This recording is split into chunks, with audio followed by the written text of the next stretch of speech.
மச்சம் ஒன்ன பார்த்து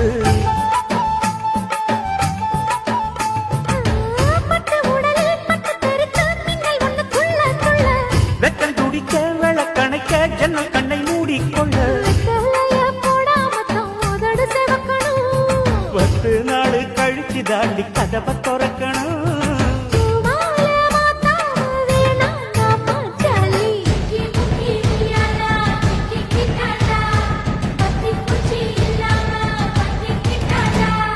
மச்சாங்கிட்ட முந்தானைய தந்து வப்பாளா,